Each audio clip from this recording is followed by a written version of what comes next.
At the turn of the 20th century, the old gods of Europe were slowly dying, their altars abandoned in the cold light of modernity.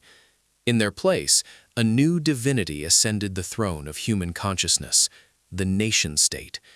For centuries, men had pledged their swords to a local lord or their souls to a universal church, but now a profound psychological shift was redrawing the map of loyalty.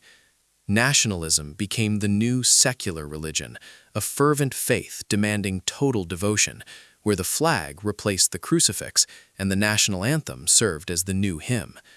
It was a romantic, intoxicating idea that a people sharing a language, a history, and a bloodline possessed a collective soul that must be preserved at any cost.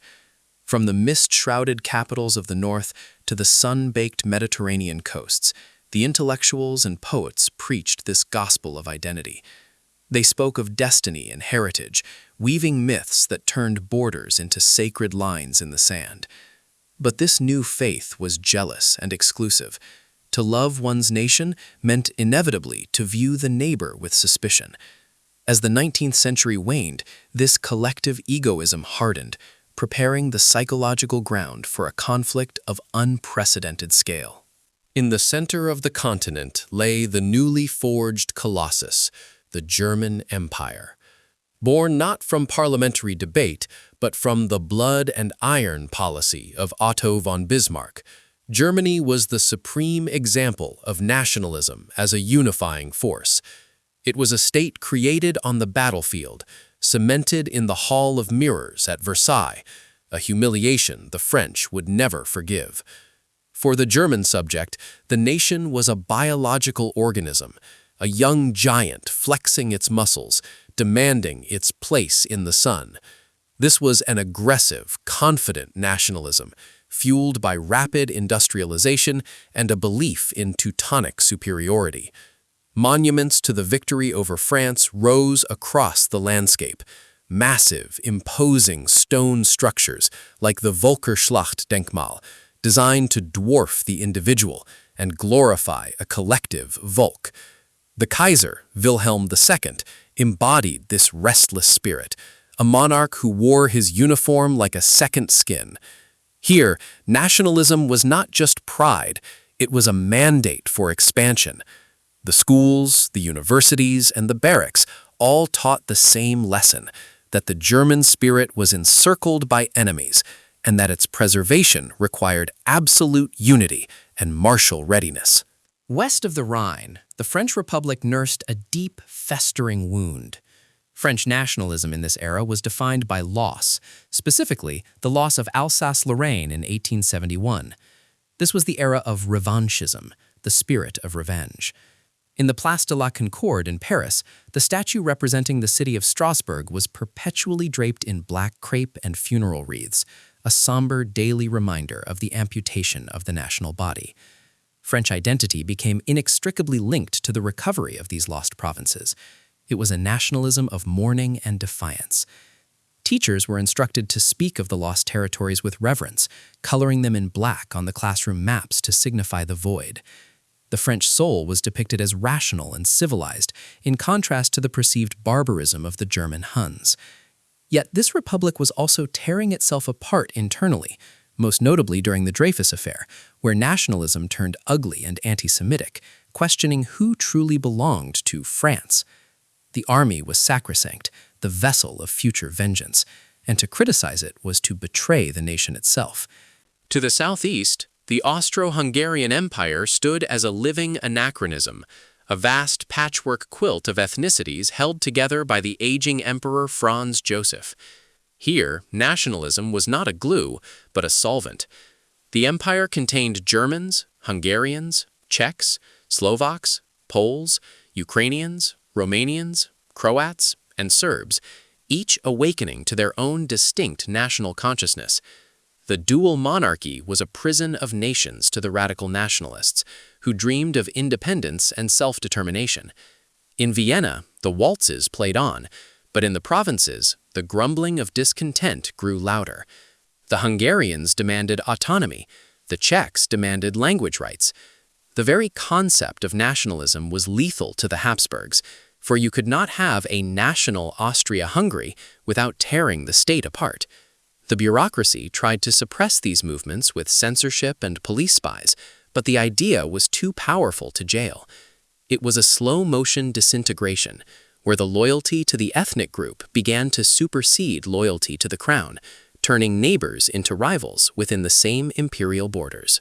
While the Habsburgs struggled to hold their tapestry together, the Balkans became the powder keg of Europe. As the Ottoman Empire receded, shedding territories like dead skin, new aggressive micronations emerged: Serbia, Bulgaria, Greece, Montenegro. These young states were intoxicated with irredentism, the desire to reclaim lost lands and unite scattered brethren. Serbia, in particular, dreamed of a greater Serbia, a vision that directly threatened Austria-Hungary's southern provinces. This was nationalism in its most volatile form: guerrilla bands, secret societies like the Black Hand, and the culture that glorified the assassin as a martyr. They looked to the past, to medieval empires and ancient battles to justify their territorial ambitions. The mountains of the Balkans echoed with the sounds of skirmishes and raids.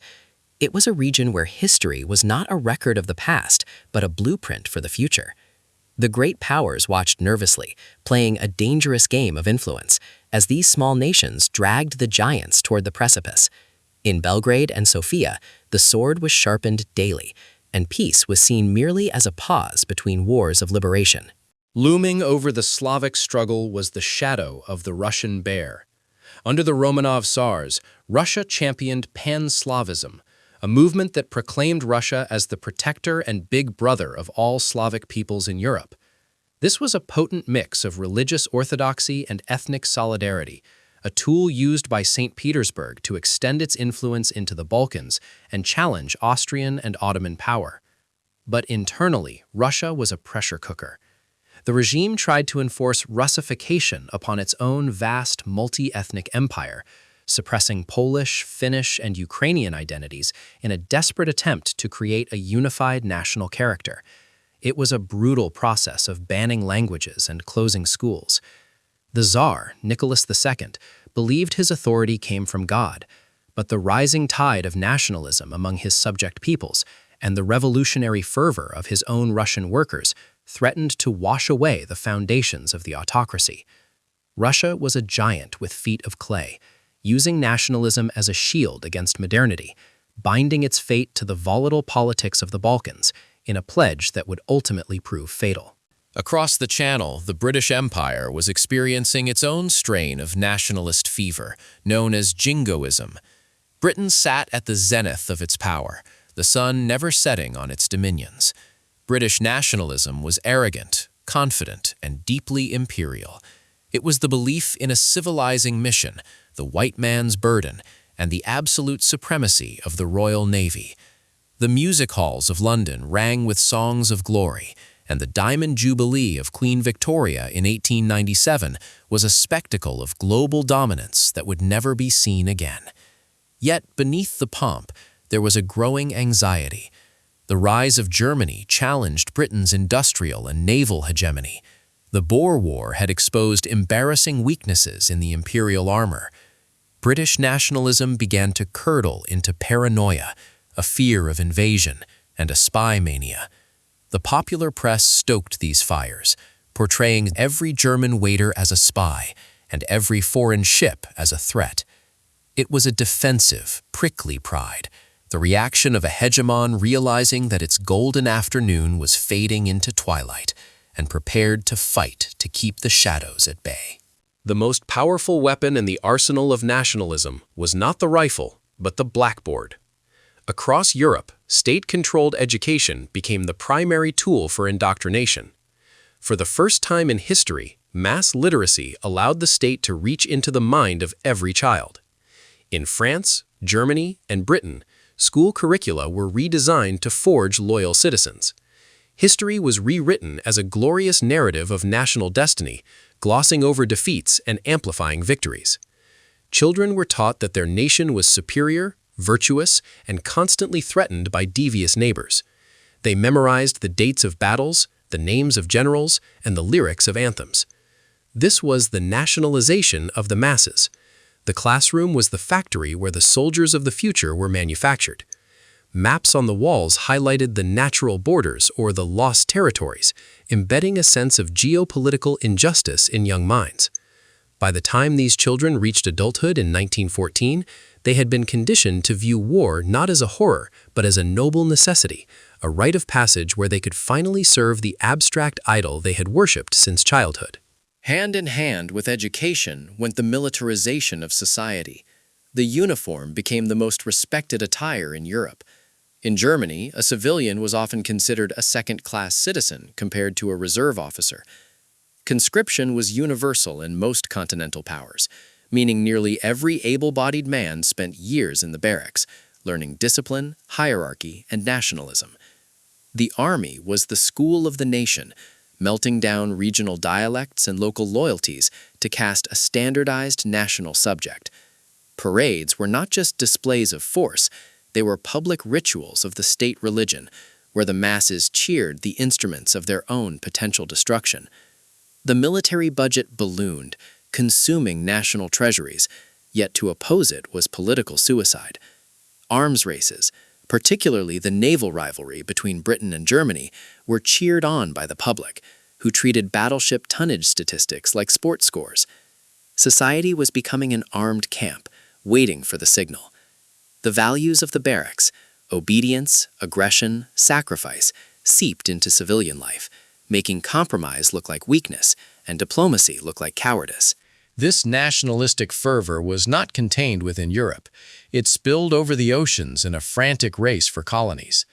The scramble for Africa and the partition of Asia were driven by prestige as much as economics. To be a great nation, one had to have an empire. France sought to redeem its European losses by conquering the Sahara and Indochina. Germany, arriving late to the feast, aggressively claimed territories in Africa and the Pacific, causing friction with established powers. Italy, desperate to be taken seriously, launched ill-fated adventures in Ethiopia and Libya. These colonies were trophies, colored on the map to boost national vanity. But this global expansion brought the European powers into direct conflict in remote corners of the world: Morocco, Fashoda, China. Each crisis whipped up the nationalistic press at home, creating diplomatic incidents that brought the alliances to the brink of war. The world was shrinking, and there was no longer enough room for everyone's ambitions. The natives of these colonized lands were mere footnotes in the European narrative, their resistance crushed by the Maxim gun, further fueling the illusion of invincibility that permeated the European mindset. By 1914, the atmosphere in Europe was electric, saturated with a toxic mixture of paranoia, pride, and fatalism.